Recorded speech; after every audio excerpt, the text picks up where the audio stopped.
منی penetration کی وجہ سے ہو رہی ہے یا اس کی وجہ جو ہے وہ یہ جو سبسڈی بھی دی جا رہی ہے obviously کہیں نہ کہیں تو بیک لاک لگ رہا ہے نا, وہ 20 بیک لاک بلین روپے کون جب تھوڑا نہیں ہوتا, جی ایک بجٹ میں مزید ڈالتا ہے. آئی ایم ایف کے تو آج سے مذاکرہ شروع ہیں اور یہ بجٹ کی تیاری کے لیے اور 3 آئی ایم مہینے. ایف نے اب کہہ دیا کہ جو یہ جو ٹیکس ایویژن ہے اس کے اوپر ریئل اسٹیٹ پہ, اس کے اوپر بھی انہوں نے جو ہے وہ اپنا آج جو ہے وہ اعلان کر دیا ہے کہ اس کے اوپر جو ہے اس کو دیکھیں. تو اس کا مطلب یہ ہے کہ ابھی ہمارے سلمپ جو ہے وہ ختم نہیں ہوا تھا ریئل اسٹیٹ کا, اب جو ہے ہم دوبارہ سے اس سلمپ میں جانے ریئل والے ہیں. اسٹیٹ کا گورنمنٹ نے اس پہ کوشش کی تھی, لیکن میں سمجھتا ہوں کوشش وہ کامیاب اس لیے نہیں ہو سک رہی. اب اگر ٹیکس لگاتے ہیں تو ریئل اسٹیٹ تو ویسے بیٹھی ہوئی ہے, لوگ انویسٹر بھی یعنی بالکل فارغ بیٹھے ہوئے ہیں اور ڈیولپر بھی بیٹھے ہوئے ہیں, اور ڈیولپر کی بیٹھنے سے پاکستان کی تقریباً 70-80 انڈسٹریز بند ہیں. اور آپ نے دیکھا انہوں نے اپنی جو چیزیں گنوائی ہیں. آج یہ حبیب جو ہیں ہمارے بہت بڑے پاکستان کے, انہوں نے لمیٹڈ حبیب رفیق, انہوں نے کہا ہے جی پاکستان میں 36% ٹیکسٹائل جو ہے وہ کم امپورٹ کی گئی ہے, 26% سندھ نے کم امپورٹ کی ہے. ٹیکسٹائل ملیں بند ہو رہی ہیں. اگر بند ہو رہی ہیں تو بے روزگاری بڑھ رہی ہے, اور وہ جس کو آپ کیپیسٹی آف پرچیز کہتے ہیں وہ کم ہو جاتی ہے, اور وہ زیادہ متاثر کرتی ہیں. اگر آپ کی جیب میں زیادہ پیسے ہوں تو مہنگائی کم تنگ کرتی ہے. اگر پیسے بہت کم ہوں, اس وقت صورتحال یہ ہے کہ آج سے 30-40 سال پہلے جو لوگ 500-600 روپے سے گزارا کرتے تھے, اب وہ 40-50 ہزار سے میں گزارا نہیں کر سک رہے. اگر کسی نے موٹر سائیکل رکھا ہوا ہے, ٹرانسپورٹیشن مہنگی ہے, دوائیاں بڑی مہنگی ہیں, 100% دوائیاں مہنگی ہو گئی ہیں. اب طارق صاحب کو چاہیے کہ اس پر ذرا خود بازاروں میں جائیں اور دیکھیں کہ عوام کا کیا حال ہے. اگر پھر بھی مطمئن اور ہیں میرے تو خیال ان کو میں جو ہے نا ڈیلی کموڈیٹیز خود خریدنے کی کوشش کریں تاکہ ان کو پتہ چلے ہاؤ مچ اٹ اسپینڈس. ایسا ہی ہے. افغانستان کی جو طرف سے دہشت گردی کے تازہ حملے اور اس کا منہ توڑ جو جواب ہم نے دیا ہے وہ میرے خیال میں ہمارے لیے ایک تو بہت بڑی بات ہے اور ہم we are happy for it. لیکن دوسری طرف بات اتنی سی ہے کہ یہ جو میسج ہے یہ ایسا ہم کیوں ہو رہا ہے. لائک پہلے افغانستان کو امریکہ نے 2021 میں چھوڑا, پھر اس کے بعد وہاں پر وہ اپنے سارا اسلحہ چھوڑ آیا, آج وہ اسلحہ اس کو یاد آ رہا ہے, ٹرمپ کی انٹری ہو رہی ہے, پھر دوبارہ سے یہ ساری چیزیں دوبارہ سٹیج سج رہی ہے. اس سٹیج کے دوبارہ سجنے میں اصل حقیقت کیا ہے؟ اصل یہ کہ امریکہ ایک نیو ورلڈ آرڈر لے کے آ رہا ہے. ٹھیک, آپ دیکھیں کہ 7 بلین کا اسلحہ جو چھوڑ کے گیا تھا اس سے ہم متاثرین ہیں, اور جس کو الخوارج کہتے ہیں اور ٹی ٹی پی بھی کہتے ہیں, تحریک طالبان افغانستان بھی کہتے ہیں, جی ان کے پاس امریکی اسلحہ جو 2 کلومیٹر دور تک باقاعدہ طور پر ٹارگیٹڈ اور بالکل حتمی ٹارگٹ کو ٹارگٹ کرتا ہے. تو وہ اسلحہ یہاں موجود ہے. انہوں نے کہا کہ ہم بگرام ایئر جو بیس ہے وہ لینے ہمارے کی ساتھ کوشش گیسٹ ہیں جی عبداللہ السلام حمید گل علیکم عبداللہ حمید گل صاحب. جی وعلیکم السلام. جی آپ کو اسٹیٹ افیئرس میں ویلکم. ابھی ہم ڈسکس کر رہے تھے کہ جو ہماری پاکستان میں افغانستان کے دہشت گردی کے جو ہو رہے ہیں, تازہ حملے ہو رہے ہیں, ان کے بارے میں. جی جی بہت شکریہ, بہت مہربانی. جی بالکل, یہ تو دہشت گردی کے واقعات ہوں گے. اس کی وجہ یہ ہے کہ جب امریکہ نے ایگزٹ کیا, اور اس سے پہلے جب افغانستان, آپ کو یاد ہوگا کہ سوویت یونین کے بعد جب وہاں سے ایک دم امریکہ نے اپنا ہاتھ اٹھایا تو نتیجہ یہ ہوا کہ وہ ایک انسٹیبلٹی کا شکار ہو گیا, اور کوئی میکانزم نے ڈیولپ کیا کہ جو وہاں کے غریب اور مجبور اور بے کس بے سہارا لوگ ہیں ان کے لیے متبادل کوئی بزنس کا یا ان کے لیے کاروبار ہائے زندگی کا کوئی معاملہ نہیں کیا. ایگریکلچر کے حوالے سے انہوں نے کوئی ایک پالیسی نہیں بنائی. نتیجہ یہ ہوا کہ وہ افغانستان جو ہے وہ دہشت گردی کا شکار بنتا گیا, اور پھر انسٹیبلٹی آتی رہی, اور پھر طالبان نے ٹیک اوور کر لیا. جب طالبان نے ٹیک اوور کر لیا تو پھر امریکہ آ گیا. امریکہ پھر جس طرح سے ایک دن میں آیا, اس سے پھر ایک ہی دن میں وہ چلا بھی گیا. لیکن پھر وہی بات ہے کہ ریہیبلیٹیشن کے لیے کوئی کام نہیں ہوا. نتیجہ یہ ہوا کہ اسلحہ تو وہ جان بوجھ کے چھوڑا. یہ بات تو کوئی اگر کہے کہ جی ان کو پتہ نہیں تھا, بھولے تھے, ایسا کوئی بھی نہیں ہوتا. بالکل 7 بلین کا اسلحہ تھا, کوئی $7,000 کا نہیں تھا. جی, اور یہ اسلحہ جو تھا یہ برانڈ نیو بھی ہے, اس میں بہت سارے ہیلی کاپٹر بھی ہیں اس کے اندر جو ہے وہ, اور کچھ نہیں تو تلفی کر دیتے وہاں, اس کو دھماکہ خیز مواد سے اڑا سکتے تھے, لیکن ایسا نہیں کیا گیا. اب یہ تو جو بھی ہے بائیڈن صاحب نے کر دیا تھا. کیا بائیڈن صاحب اکیلے تھے؟ کیا ان کے ساتھ امریکن اسٹیبلشمنٹ نہیں کھڑی تھی؟ کیا ان کے ساتھ ڈیپ اسٹیٹ نہیں کھڑی تھی؟ کیا ان کے ساتھ CIA نہیں کھڑی تھی؟ پینٹاگون نہیں کھڑا تھا؟ نیشنل سیکیورٹی ایجنسی اور FBI نہیں کھڑی تھی؟ یعنی جی کہ سب کھڑے تھے. اس کا مطلب یہ ہے کہ یہ ایک پالیسی کے تحت کیا گیا. اب سمجھنے کی بات جو ہے وہ بڑی اہم ہے. وہ یہ ہے کہ 7 سے 10 بلین ڈالر کا جو اسلحہ وہاں مڑا ہے وہ لائیں گے کیسے؟ ایک تو طریقہ پاکستان کو ظاہر ہے آن بورڈ کرنا پڑے گا، اس میں تو کوئی شک نہیں ہے. اور یہی وجہ ہے کہ آرمی چیف صاحب کا جو دورہ برطانیہ تھا اس کے میرے خیال ہے کہ جو جس طریقے سے ان کو بہت رائل گارڈز کی طرف سے جو ہے وہ گارڈ آف آنر ملا، یہ ان پریسیڈنٹڈ چیز ہے. جی تو اس کا مطلب ہے کہ پاکستان کی افادیت جو ہے وہ بڑھے گی. جی دوسری جو بات اس کے اندر ہے وہ یہ ہے کہ وہ کیا وہاں معدنیات کو چھوڑ دیں گے جو کہ وسطی ایشیا اور افغانستان کے اندر اچھا پڑی ہوئی عبداللہ ہیں. صاحب اس طرح ہے نا؟ بھی آتے ہیں، لیکن یہ بتائیے کیونکہ ہم جو دوحہ کارڈ میں ہمیں بڑا دعویٰ تھا کہ ہم اس میں بڑے مین کردار ہم نے ادا کیا ہے، لیکن ہمیں یہ آپ دیکھیں کہ جو الخوارے کے طور پر روزانہ آج بھی 3 اٹیک ہوئے ہیں، 2 ڈیرہ غازی خان میں اور 1 کلات میں. اب آپ کہہ رہے ہیں کہ جی جو افغانستان کی حکومت ہے وہ معاشی طور پر بھی اس کا خیال نہیں رکھا گیا، حالانکہ معاشی طور پر ہمارے سے زیادہ غالباً اس وقت جو خبریں ہیں کہ ڈالر کا ریٹ وہاں کم ہے، ڈیولپمنٹ وہاں چائنا بہت زیادہ کر رہا ہے. مسئلہ یہ تو نہیں ہے، صرف بگرام میں کو دوبارہ لینے کے لیے اس وقت جو آگ بھڑکائی گئی ہے اس کی وجوہات بتائیں نا، کیونکہ یہ آرمی چیف کا دورہ تو وہ بڑا اپریشیٹڈ ہے، لیکن اس میں ہم کہاں ہیں؟ روزانہ تو ہمارے لوگ شہید ہو رہے ہیں. آج بھی 2 ہم نے پسپا کیے، ایک جگہ خود کا شملہ کامیاب ہو گیا. اگر اقبال صاحب یہ بات کریں نا کہ جی وہ افغانستان کے حوالے سے یا پاکستان کے حوالے سے یا امریکہ کے حوالے سے، اصل بات سیدھی سی ہے. پھر کر کون کر بات یہ رہا ہے ہے، کہ کون کروا رہا ہے پھر؟ دیکھیں یہ ایک پورا طاغوت جو ہے وہ اکٹھا ہے. اسرائیل کی اسٹیٹ کو پتہ ہے کہ پاکستان کا نیوکلیئر ویپن ان کے لیے زہر قاتل ہے، اسی طرح بھارت کو معلوم ہے، اور خود یہ دونوں ممالک جو ہیں ان کو امریکہ کی زبردست آشیرواد حاصل ہے. میں تو کہہ رہا ہوں کہ وہ اسلحہ جو ہے وہ چھوڑ کے گئے ہیں، اب وہ سافٹ انٹری چاہتے ہیں. امریکہ چاہتا ہے کہ افغانستان کے اندر ایک سافٹ انٹری ہو تاکہ اس پورے ریجن کے اندر اس کی تھانے داری جو ہے وہ قائم رہے، اور اگر نہ بھی ہو تھانے داری تو کم از کم اس کی پریزنس ضرور ہو. یہ نہ ہو کہ یہ چین اور روس کے حوالے کر کے یہ پورا علاقہ جو ہے جو ایسٹرن یورپ تک چلتا ہے وہ بالکل جس کو کہتے ہیں نا کہ وہ چین اور روس کے حوالے کر کے خود چلتا بنے. یہ نہیں ہوگا. اس لیے اب یہ جو جنگ ہے ساری کی ساری یہ پیسے کی ہے، اور امریکہ پیسہ اپنے پاس لینا چاہتا ہے، اور اب وہ ایک فرینڈلی وے میں افغانستان میں جانا چاہتا ہے. ایک طرف وہ کہے گا کہ جناب اسلحہ دے دو، اور دوسری جانب جو ہے وہ پیسہ بھی دیتا رہا ہے. یہ بھی حقیقت ہے کہ عبداللہ امیر صاحب، 18.5 آپ کا بلین ڈالر. خیال ہے کہ جو پاکستان میں یہ جو حملے ہو رہے ہیں اور یہ جو 2021 میں ایونٹ ہوا تھا افغانستان میں، یہ دونوں آپس میں جو ہے وہ کو ریلیٹ کر رہے ہیں، اور یہ ہم جو آج اتنی جو ہمارے ملک میں آگ لگی ہوئی ہے، ہمارا جو ملک کے پروونسز جو ہیں وہ جل رہے ہیں، یہ دونوں جو ہیں وہ ایک سوچی سمجھی یعنی کہ پلانٹڈ چیز ہے؟ نہیں نہیں، میں یہ نہیں کہوں گا. دیکھیں انخلا تو امریکہ کو مجبوری کرنا تھا، کیونکہ وہ ایک جنگ لا حاصل جنگ کے اندر جو ہے وہ پڑ گئے تھے اور اس کا کچھ نتیجہ نہیں نکلنا تھا، اس لیے یہ تو ایک سائڈ پہ کر دیں. لیکن اس دوران میں صوبہ نورستان جو ہے اس کے اندر افغانستان کا، اس میں ایک جگہ ہے نوم، جہاں ایک CIA، موساد، را اور NDS کا ایک جوائنٹ ہیڈ کوارٹر تھا، جو پاکستان میں کنڑ کے ذریعے باقاعدہ ٹیررزم کو پروموٹ کر رہے تھے. ابھی جو سارا ایڈم کا جو کہ کاؤنٹر ٹیررزم کی CIA کی ہیڈ تھیں، ان کا ایک 3 آورز کا ایک پوڈ کاسٹ آیا ہے. اس پوڈ کاسٹ میں وہ کہتی ہیں کہ ہم نے پشتونستان بنانے کے لیے CIA میں سیل قائم کر دیا. اب نہ اس کی تردید وائٹ ہاؤس سے ہوتی ہے، نہ اس کی لینگلے ہیڈ کوارٹر سے ہوتی ہے، نہ اس کی ترجمان امریکہ دفتر خارجہ سے ہوتی ہے. اس کا کیا مطلب ہے؟ اس کا مطلب یہ ہے کہ اس میں سب لوگ شامل ہیں. نیوکلیئر پاکستان ان کے لیے کسی صورت قابل قبول نہیں ہے، اور یہی وجہ ہے کہ وہ پاکستان کو جب باہر سے نہیں کوئی تکلیف پہنچا سکتے تو وہ دہشت گردوں کے ذریعے اپنا کھیل کھیل رہے ہیں. اور دوسرا اس میں جو اہم پہلو ہے وہ ہے سی پیک.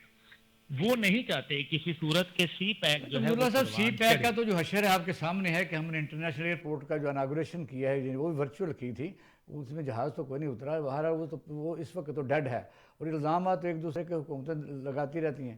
سوال اگر آپ آگے چلتے ہیں کہ یوکرائن میں جو واقعہ آپ نے دیکھا اوول ہاؤس میں ہوا ہے، ولادیمیر جو زیلنسکی ہے وہ یورپ کا دورہ کر کے واپس چلا گیا، آج اس نے کہا ہے کہ امریکہ سے وہ ہم معاہدہ کرنے کو میں تیار ہوں، یعنی امریکہ تو جیت رہا ہے۔ تو ہم جن کے زیر سایہ یا جن کی ہم سپورٹ نیبرنگ کنٹری کی لیتے ہیں، ہم کہاں کھڑے ہیں اس وقت؟ ہمیں کیا کرنا چاہیے؟ ہمارے ساتھ کیا ہوگا آئندہ؟ دیکھیں، جہاں تک تعلق ہے کہ گوادر کا، میں اس سے تھوڑا سا آپ سے میں ڈس ایگریمنٹ کروں گا۔ وہ بے شک وہ اینیمیٹڈ ہوگا، جو مرضی ہے، مجھے اس کا تو نہیں معلوم، لیکن میں ابھی خود گیا تھا گوادر، اور وہاں ایک بڑے جہاز میں گیا تھا، اور یہ نومبر کی بات ہے، اور وہاں ہم گوادر ایئرپورٹ پہ اترے، اور بڑا شاندار ایئرپورٹ بنا ہوا ہے، اس میں کوئی دوسری رائے نہیں ہے۔ لیکن ان سب سے ہٹ کے اصل مسئلہ یہ ہے کہ آپ دیکھ لیں کہ دہشت گردی جس طریقے سے پروان چڑھ رہی ہے، خاص طور پہ خیبر پختونخوا کے اندر، آپ کو پولیس جو ہے اور قانون نافذ کرنے والے ادارے مغرب کے بعد گشت نہیں کر سکتے۔ اسی طریقے سے دن دہاڑے جو ہے وہاں بلوچستان میں تو اب دن دہاڑے کوئی نہیں جا سکتا، اس لیے جو دونوں صوبے کے وزیر اعلیٰ ہیں، ان کی حکومت جو ہے وہ ان کے گھر اور ان کے دفتر تک قائم ہے، اور بڑی مضبوطی سے قائم ہے۔ دوسری جانب جو ہے وہ آپ نے صدر زیلنسکی کی بات کی۔ دیکھیں، صدر زیلنسکی کا ہمیں معلوم ہے کہ نیٹو کا 65% جو بجٹ ہے وہ امریکہ دیتا ہے، اور باقی تمام ملک مل کے 35% دیتے ہیں، اور نیٹو جو ہے امریکہ کے بغیر کچھ حاصل نہیں ہے۔ اس لیے ابھی آپ دیکھیں گے بہت سارے معاملات ہوں گے۔ برطانیہ جس کے پاس ٹوٹل 70,000 کی فوج ہے، وہ کیسے یہ باتیں کر رہے ہیں؟ ٹھیک ہے، وہ دن گئے جب خلیل خان فاختہ اڑایا کرتے تھے، جب ان کا سورج غروب نہیں ہوتا تھا، اب تو ان کا سورج طلوع نہیں ہوتا۔ تو اس لیے جو ابھی جو صورتحال ہے وہ معدنیات کا سودا کرنے آ رہے ہیں۔ انہوں نے کہا کہ 300 سے 350 بلین ڈالر ہم نے لگائے ہیں یوکرین جنگ کے اوپر، اور وہ ٹرمپ صاحب جو ہے وہ اپنے کاروبار اچھا، کو چمکانا روس اور چاہتے ہیں۔ امریکہ کی جو الائنس بنتا جا رہا ہے مخصوص پوائنٹس پر ہے، یا یعنی اگر بن جاتا ہے تو پھر ہم کہاں کھڑے ہیں؟ ہمارے ساتھ صرف چائنا رہ جائے گا، اور چائنا بھی اس دوران تھکا تھکا نظر آتا ہے، یعنی وہ ہمارا بڑا پیارا ملک ہے جو سمندروں سے گہرا ہے اور شہد سے میٹھا ہے، کہ آخر کب تک ہم اپنے ملک میں انسٹیبلٹی رہے گی تو کون سی ہم کوئی نئی پالیسی بنا سکیں گے؟ دیکھیں اقبال صاحب، جو تاریخ ہے نا یہ اس کی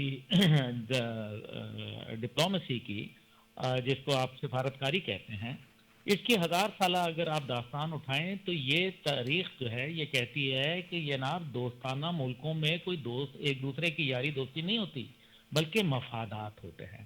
اگر مفادات کامن ہوں تو آپ کی دوستی چلتی ہے، مفادات کامن نہ ہوں تو آپ کی دشمنی یہ جو ہے وہ یا تو ہو جاتی ہے یا پھر آپ نیوٹرل ہو جاتے ہیں، اپنا کام اپنا اپنا سلسلہ۔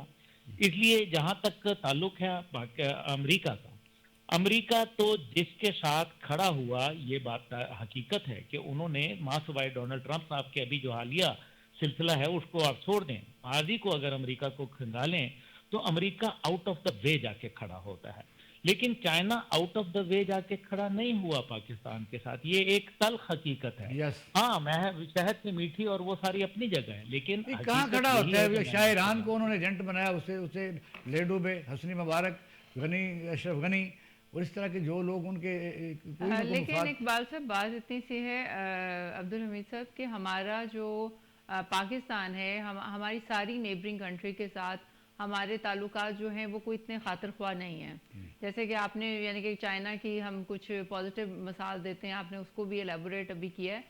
اب پاکستان جس سچویشن میں ہے، ایک طرف ہم جو ہے وہ ایک نیوکلیر طاقت ہیں، دوسری طرف ہم اپنے نیبر کنٹریز کو دیکھیں تو we are not in good connections.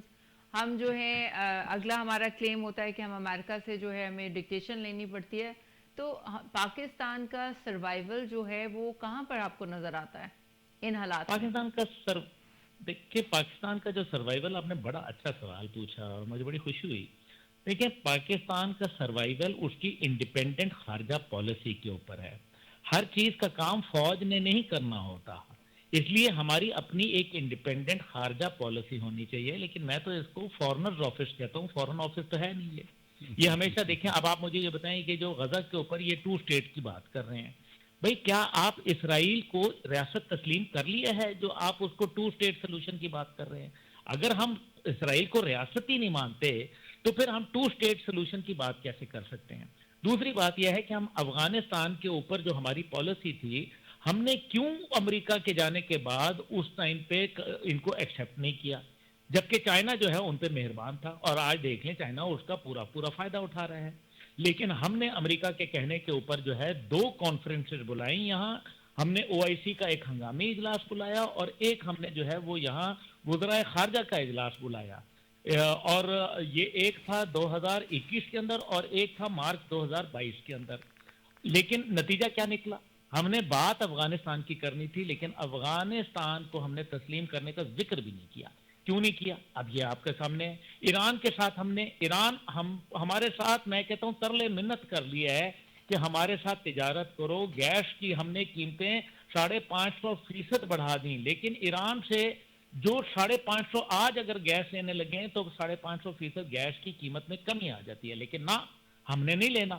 انہوں نے گیس پائپ بچھائے ہوئے لمبا عرصہ ہو گیا، آج وہ $22 بلین کا کلیم ہمارے اوپر ڈالنے کے لیے بات کر رہے ہیں۔ اب آپ مجھے بتائیں $22 بلین، مطلب کمال ہی ہو گیا کہ ہم ہر چیز کے اوپر جو ہے ہم اگر دیکھیں نا، وہ کوئی والی بات ہے کہ تو جھکا جو غیر کے آگے تن تیرا نہ من۔ ایسے ہی زیلنسکی کو بھی پتہ چل گیا، زیلنسکی نے وہاں پہلے جو ہے وہ بڑی پھڑے ماری اور بڑی بڑی وہ جو ہے وہ باتیں کریں، اور اب آ کے زیلنسکی جو ہے وہ، اب زیلنسکی اگر اس کے ساتھ امریکہ کے ساتھ سودا کرے گا تو اس کی صدارت نہیں رہے گی، اگر نہیں کرے گا تو بھی اس کی صدارت نہیں رہے گی۔ اس لیے وہ ابھی ہی strip between devil and deep blue sea, آگے کھڈا پیچھے کھائی۔ اس لیے جو پاکستان کو کیا کرنا چاہیے؟ پاکستان کو اپنے مفاد میں پالیسی بنانی چاہیے، چائنا کے ساتھ بھی بیٹھ کے ہمیں پورا معاملات کو، صرف اس لیے نہیں کہ وہ ہماری دوستی ہے، جو ہم نے اپنے فیوچر کے مفاد کو سامنے رکھتے ہوئے پاکستان اور چین کے مابین تعلقات کو قائم کرنا پڑے گا، ایک ڈیلیکیٹ بیلنس قائم کرنا پڑے گا۔ امریکہ جو ہے وہ ہمیں ہمیشہ استعمال کرتا ہے، آخر بھارت کیوں امریکہ کو استعمال کر لیتا ہے؟ جی میں سمجھتا ہوں باوجود اقبال صاحب جانتے ہیں کہ میں بھارت کا بہت بڑا دشمن ہوں، لیکن بھارت کی خارجہ پالیسی کا میں بھی معتقد ہوں، یہ ایک ریالٹی ہے۔ بہت تو شکریہ بھارت آپ دیکھیں کہ کیسے اپنے اس کو وہ معاملات کو سیدھا کرتا ہے، جو کل تک روس کی گود میں بیٹھا ہوا تھا اور تمام روس کے ساتھ ان کے دفاعی معاہدات تھے، آج وہ امریکہ کے ساتھ دفاعی معاہدہ کرنے جا رہا ہے۔ بہت شکریہ عبداللہ صاحب، عبداللہ حمید صاحب، آپ کا جو ہے وہ اپنے بہترین جو ہے ہمیں ایک مثال دے کے سمجھایا کہ پاکستان کو جو ہے ہمیں اپلفٹ کرنے کے لیے کیا کرنا چاہیے، اور بہت ساری چیزیں آپ کی جو ہے کسی حد تک ٹھیک بھی ہیں۔ اقبال صاحب، اس کے ساتھ جو ہے ہم we are going on a break, ملتے ہیں ایک چھوٹی سی بریک کے بعد۔ شکریہ۔